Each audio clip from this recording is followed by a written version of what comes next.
दिल्ली विधानसभा में all India speaker conference को संबोधित करते हुए गृह मंत्री अमित शाह ने कहा कि चर्चा में सार होना चाहिए। व्यक्तिगत राजनीतिक हितों के लिए सदन को बाधित करना ठीक नहीं है। उन्होंने कहा कि विरोध करना बुरा नहीं, लेकिन धैर्य जरूरी है। बहस के नाम पर कामकाज रोकना सही नहीं।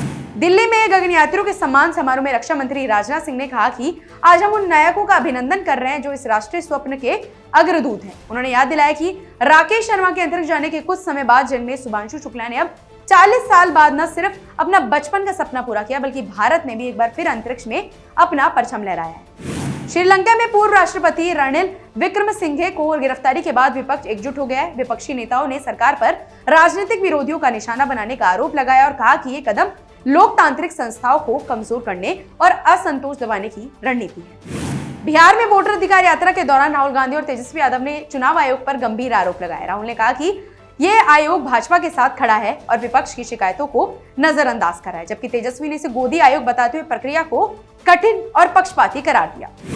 भारतीय रेल ने नया माइलस्टोन हासिल किया है, जहां high speed small cargo train पहली बार EDFC पर न्यू कलानौर स्टेशन पहुंची और इसके साथ ही पार्सल, ई-कॉमर्स, दवाइयों और नशावान सामान की तेज डिलीवरी के लिए नई सेवा की शुरुआत हुई, जो देश भर के लॉजिस्टिक नेटवर्क को और मजबूत बनाएगी। गुजरात के अहमदाबाद में बढ़ते जल स्तर के कारण धरोई डैम के 4 गेट खोल दिए गए, जिससे साबरमती नदी में लगभग 58,880 क्यूसेक पानी छोड़ा गया। निचले इलाकों में बाढ़ के खतरे को देखते हुए प्रशासन ने अलर्ट जारी किया है। इसरो ने गगनयान मिशन के लिए पैराशूट आधारित ब्रेक सिस्टम का पहला इंटीग्रेटेड एयर ड्रॉप टेस्ट सफलतापूर्वक पूरा किया। यह प्रशिक्षण इसरो, IAF, DRDO, भारतीय नौसेना और कोस्ट गार्ड की संयुक्त कोशिश थी। इस सफलता से भारत के मानव अंतरिक्ष मिशन की तैयारी को बड़ी ताकत मिली।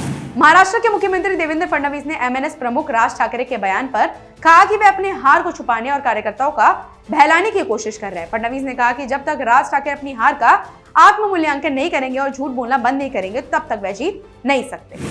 तमिलनाडु में 400 से अधिक पुलिस कर्मियों ने कॉलेज छात्रों वाले प्राइवेट हॉस्टलों में छापेमारी की। इस दौरान गांजा, गुटखा, चाकू और अन्य हथियार जब्त किए गए। इस कार्रवाई का उद्देश्य अवैध गतिविधियों को रोकना और छात्रों की सुरक्षा सुनिश्चित करना है। सपा प्रमुख अखिलेश यादव ने कहा कि समाजवादी पार्टी की सरकार बनने पर दिव्यांगजनों को जरूरत पड़ने पर आर्थिक मदद दी जाएगी। उन्होंने भरोसा दिलाया कि इस मुद्दे को केंद्र सरकार के सामने भी उठाया जाएगा। साथ ही कहा कि जब देश की अर्थव्यवस्था इतनी बड़ी है तो दिव्यांग पेंशन में भी इजाफा होना चाहिए।